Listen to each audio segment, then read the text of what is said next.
Hello, എല്ലാവർക്കും സുറൂസ് വേൾഡിലേക്ക് സ്വാഗതം. ഇന്ന് നമ്മൾ കുറ്റിമുല്ലയുടെ കൃഷിയാണ്. അപ്പോൾ ഇത് കുറ്റിമുല്ല എല്ലാം പൂവിട്ട് കഴിഞ്ഞിരിക്കുന്നു.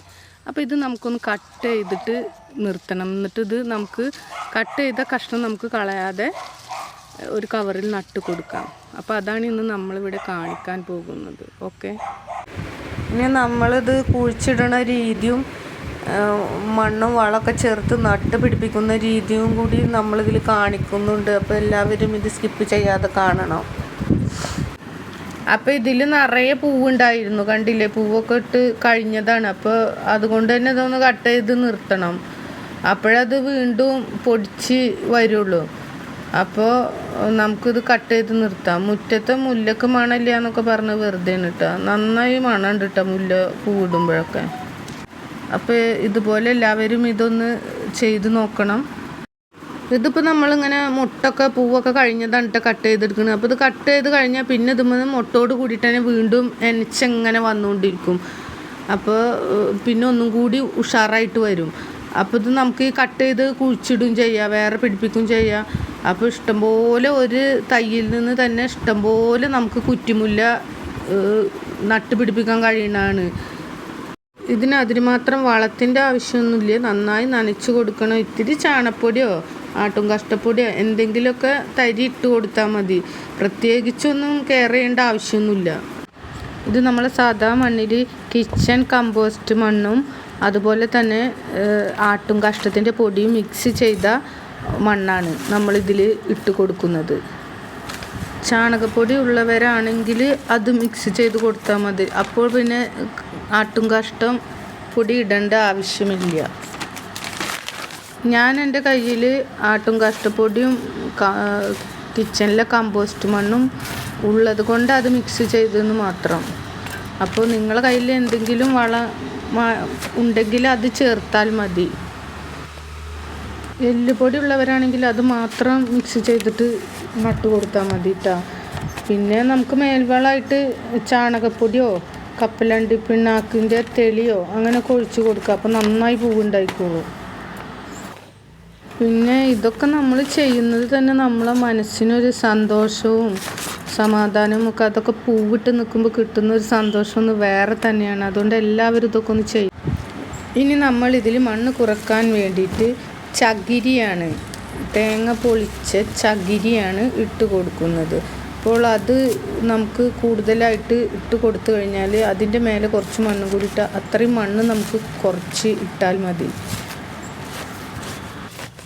തന്നെയുമല്ല നമുക്കിത് വെയിറ്റ് പൊക്കി എടുക്കുമ്പോഴൊക്കെ കുറച്ച് വെയിറ്റ് കുറഞ്ഞ് കിട്ടും. നമ്മൾ അധികം മണ്ണിടാതെ ഇതിൻ്റെ മേലെ നമ്മൾ അടിച്ച് വാരി വൃത്തിയാക്കുന്ന ചപ്പു ചവറുകൾ, പ്ലാസ്റ്റിക് കവറൊന്നും ഇല്ലാത്ത സംഭവങ്ങളൊക്കെ ഉണ്ടെങ്കിൽ ഇലകളും ഇതൊക്കെ ഉണ്ടാവുമല്ലോ. അപ്പോൾ അതൊക്കെ ഇതിലിട്ട് കൊടുത്താൽ അതിന് മേലെ മണ്ണിട്ടാൽ മതി. ഞാനിപ്പോൾ ചകിരിയാണ് ഇട്ട് കൊടുക്കുന്നത്. അപ്പോൾ അങ്ങനെ ഉണ്ടെങ്കിൽ അതും കൂടി ഇതിൽ ചേർത്തിട്ട് നമുക്ക് അതിൻ്റെ മേലെ കുറച്ച് മണ്ണിട്ട് കൊടുത്താൽ മതി. അല്ലെങ്കിൽ പച്ച പുല്ല് പറിച്ചെടുത്തതോ ചീമക്കൊന്നയുടെ ഇലയോ അങ്ങനെയൊക്കെ ഇതിലിട്ട് കൊടുക്കുക കേട്ടോ. എന്നിട്ട് മണ്ണിട്ട് കൊടുക്കുക. അപ്പോൾ അപ്പോഴും ഇത് നന്നായി വളമായിക്കോളും. പിന്നെ ഇത് നട്ട് കഴിഞ്ഞ് നമ്മൾ ഒരാഴ്ച 2 ആഴ്ചയൊക്കെ നമ്മൾ വെയിലില്ലാത്ത സ്ഥലത്ത് വെക്കണം. ഇത് പിടിച്ച് കഴിഞ്ഞതിന് ശേഷം മാത്രം വെയിലത്തേക്ക് എടുത്ത് വെക്കാൻ പാടുള്ളൂ. അല്ലെങ്കിൽ ഒരു പക്ഷേ ഇത് പിടിച്ച് കിട്ടാൻ പ്രയാസമാവും. അതുകൊണ്ടാണ്. ഇതൊരു വരുമാനം എന്ന നിലക്കും കൃഷി ചെയ്യുന്നവരുണ്ട് കേട്ടോ. അപ്പോൾ ആ നിലക്കും നമുക്ക് ഇതേ രീതിയിൽ തന്നെ ഇത് നട്ടുപിടിപ്പിച്ച് ചെയ്യാവുന്നതാണ്. കുറ്റിമുല്ല കൃഷിയൊക്കെ ചെയ്യുമ്പോൾ ഇതേ രീതിയിലൊക്കെ ചെയ്യാം, നന്നായി പൂവുണ്ടാവുന്നതാണ്. പിന്നെ ഇതൊക്കെ ഇട്ട് കൊടുത്തതിന് ശേഷം മണ്ണ് കുറവുണ്ടെന്ന് തോന്നുകയാണെങ്കിൽ സാധാ മണ്ണിട്ട് കൊടുത്താലും മതി. വളം ചേർക്കണമെന്നില്ല. മേലെ എല്ലാം അടിയിൽ വളമൊക്കെ ചേർത്തിട്ടുണ്ടല്ലോ. അപ്പോൾ ഇനി സാധാ മണ്ണ് ഇട്ട് കൊടുത്താലും മതി നമുക്കിതിൻ്റെ മേലെ ഇട്ടാ.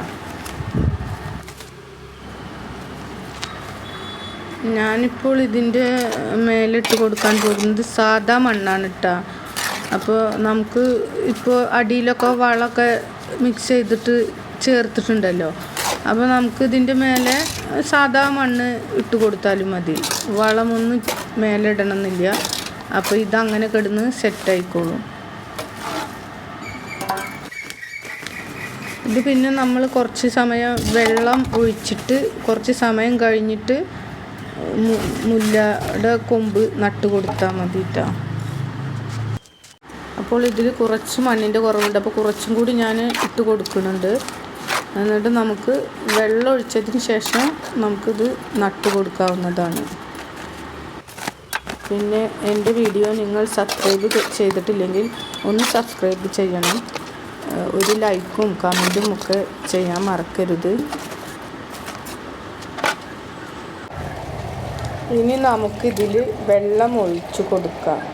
നന്നായി വെള്ളം ഒഴിച്ചു കൊടുക്കണം. നമ്മളതിൻ്റെ അടിയിൽ ചകിരിയൊക്കെ ഉള്ളത് കൊണ്ട് തന്നെ നന്നായി വെള്ളം ഒഴിച്ചു കൊടുക്കാൻ ശ്രദ്ധിക്കണം.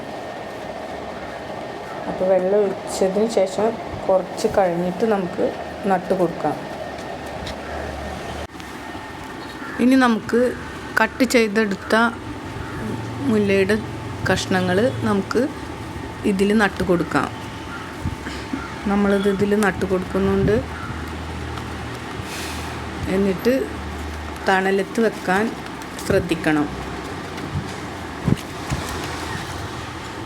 ഇത്തിരി വെള്ളം കുടഞ്ഞു കൊടുത്തിട്ടുണ്ട്. അപ്പോൾ ഇത് വെയിൽ കൊള്ളാത്ത സ്ഥലത്താണ് നമ്മൾ മാറ്റി വെച്ചിട്ടുള്ളത്. 2 ആഴ്ചയ്ക്ക് ശേഷം വെയിലത്ത് വെക്കുന്നതാണ്. അപ്പോൾ ഇനി പുതിയൊരു വീഡിയോയുമായി കാണുന്നത് വരേക്കും എല്ലാവർക്കും ബൈ.